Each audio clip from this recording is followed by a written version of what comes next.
ඉරුඟු අලුත් ඒවාද? කීයද කරන්නේ? ඔව්.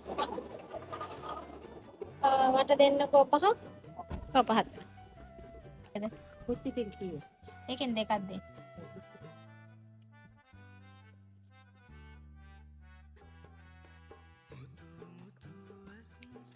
ලුණු දාලා තියෙන්නේ. ඔව් හොඳයි.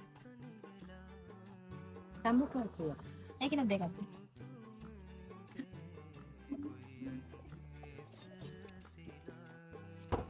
අපිද? ඔව්.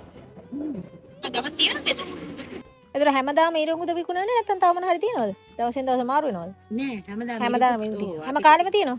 ඔව්. ආ. හැමදාම ලොරි වලින් ගෙනත් දෙනවා. අර ඒක ලොරියෙන්ම ගන්නකොට හැමදාම ඉරුඟු ගෙනත් දෙනවා.